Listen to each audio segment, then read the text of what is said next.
नमस्कार बच्चों, आज हम बीए पार्ट सेकंड के सेकंड प्रश्न पत्र भारतीय राज्यव्यवस्था के अध्याय भारतीय संविधान के संघात्मक लक्षण अथवा संघात्मक शासन व्यवस्था की विशेषताओं का अध्ययन करेंगे।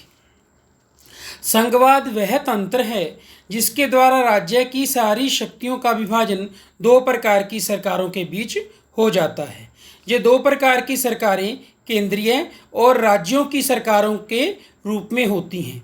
संघात्मक सरकार की परिभाषा करते हुए फाइनर ने कहा है, यह एक शासन है जिसमें सत्ता और शक्ति का एक भाग स्थानीय क्षेत्रों में निहित होता है और दूसरा भाग केंद्रीय संस्था में। डायसी के अनुसार संघात्मक राज्य एक ऐसी राजनीतिक रचना है जिसमें राष्ट्रीय एकता और शक्ति तथा प्रदेशों के अधिकारों की रक्षा करते हुए दोनों में सामंजस्य स्थापित किया जाता है।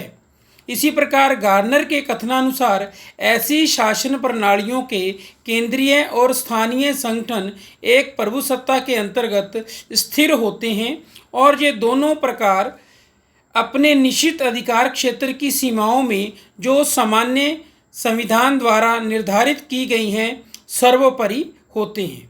वस्तुतः संघवाद का सिद्धांत सीमित सरकार के सिद्धांत से संबंधित है। संघवाद का मूल कारण शक्ति के विभाजन का सिद्धांत है। केसी हियर के अनुसार संघीय सिद्धांत से मेरा तात्पर्य शक्ति के विभाजन के तरीके से है जिसमें सामान्य एवं क्षेत्राधिकारी सरकारें अपने क्षेत्र में समान एवं पृथक होती हैं। यद्यपि भारतीय संविधान में संघ शब्द का प्रयोग नहीं किया गया है, लेकिन उपयुक्त परिभाषाओं के संदर्भ में यह एक संघ राज्य है। भारतीय संविधान में संघात्मक व्यवस्था के सभी प्रमुख लक्षण विद्यमान हैं, जैसे संविधान की सर्वोच्चता। लिखित संविधान संघवाद की प्रथम शर्त है। डायसी के अनुसार एक संघीय राज्य अपना अस्तित्व उस लेख पत्र से प्राप्त करता है जिसके द्वारा उसकी स्थापना हुई है। संघीय राज्य में लिखित संविधान सर्वोच्च कानून होता है। संविधान के लिखित स्वरूप से संघीय मामलों में मतभेद होने की संभावना बहुत कम हो जाती है। दूसरा है दोहरी शासन प्रणाली। दोहरी शासन प्रणाली संघात्मक व्यवस्था में केंद्र व राज्य के रूप में दोहरी शासन व्यवस्था होती है, जिसमें दोनों सरकारों की शक्ति व अधिकार क्षेत्र संविधान द्वारा निर्धारित होते हैं। वे अपने अपने अधिकार संविधान से प्राप्त करते हैं तथा एक दूसरे के क्षेत्र में हस्तक्षेप नहीं करते। एकात्मक सरकारों में प्रांतीय या क्षेत्रीय शासन व्यवस्थाएं अपने अधिकार केंद्र से प्राप्त करती हैं और उनकी स्वेच्छा के अनुसार शक्ति प्राप्त करती हैं।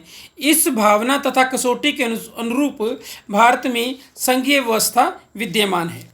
शक्तियों का विभाजन अन्य संघों की भांति भारतीय संविधान द्वारा भी संघ और राज्यों के बीच में शक्तियों का विभाजन किया गया है। संविधान के इस अंश का निर्माण कनाडा के संघ की प्रेरणा के पर आधारित है, परंतु एक समवर्ती सूची और जोड़ दी गई है जो ऑस्ट्रेलिया के संविधान की देन है।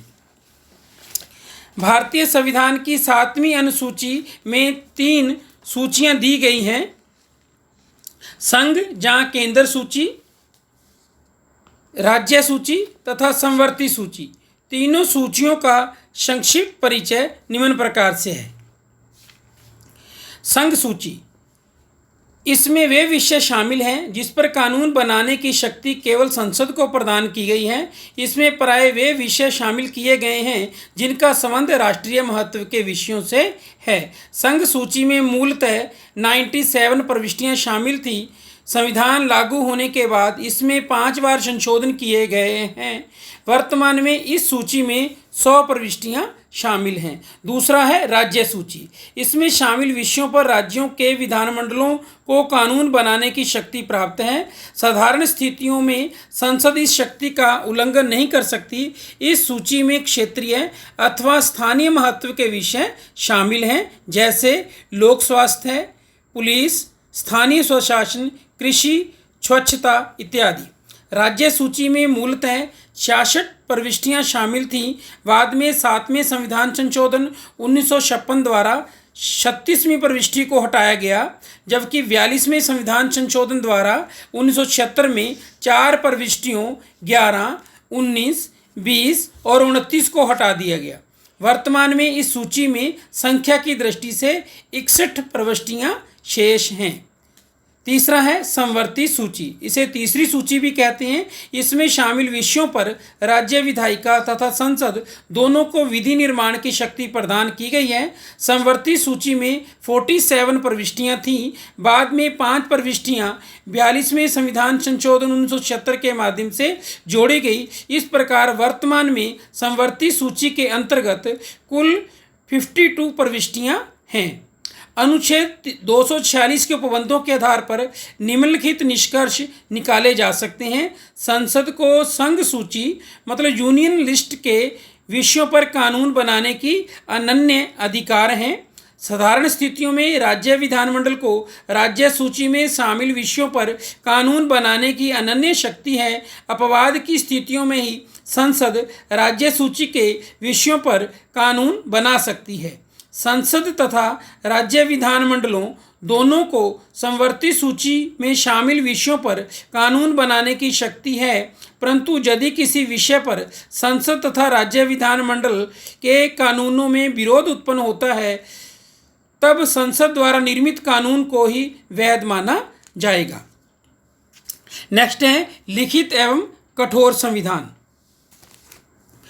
संघीय संविधानों की भांति भारतीय संविधान एक विस्तृत तथा लिखित संविधान है, जिसमें संशोधन की विशिष्ट प्रक्रिया अपनाई गई है। यह संशोधन प्रक्रिया भारतीय संविधान को कठोर संविधान की श्रेणी में ला देती है।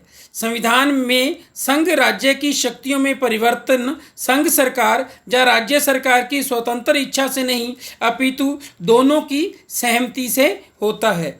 स्वतंत्र एवं निष्पक्ष न्यायपालिका। भारतीय संविधान द्वारा स्वतंत्र न्यायपालिका की व्यवस्था संविधान के रक्षक के रूप में की गई है। न्यायपालिका द्वारा नागरिक अधिकारों की रक्षा की जाती है। कार्यपालिका एवं विधायी निरंकुशता पर अंकुश लगाया जाता है। न्यायपालिका केंद्र राज्य संबंधों में संतुलन स्थापित करती है तथा दोनों के बीच विवादों का निपटारा करती है। संविधान द्वारा एक सर्वोच्च न्यायालय तथा राज्यों के लिए उच्च न्यायालय की व्यवस्था की गई है, जो संसद तथा राज्य विधायिका द्वारा संविधान विरुद्ध पारित कानून को असंवैधानिक घोषित कर सकते हैं। संविधान के प्रावधानों के विपरीत किसी कार्यपालिका आदेश को भी न्यायपालिका द्वारा अवैध घोषित किया जा सकता है। नेक्स्ट है संविधान संशोधन प्रणाली। भारतीय संविधान द्वारा संवैधानिक कानून तथा साधारण कानून को अलग श्रेणी में रखा गया है तथा संवैधानिक कानून के निर्माण व संशोधन की प्रक्रिया का स्पष्ट वर्णन किया गया है। संविधान संशोधन के लिए 3 प्रकार की व्यवस्थाएं की गई हैं। उच्च सदन का राज्य सदन होना। भारतीय संसद का उच्च सदन अर्थात राज्यसभा राज्यों का सदन है। यह राज्यों का प्रतिनिधित्व करता है। यद्यपि यह सच है कि यह प्रतिनिधित्व समानता के आधार पर न होकर जनसंख्या के आधार पर है। धन्यवाद।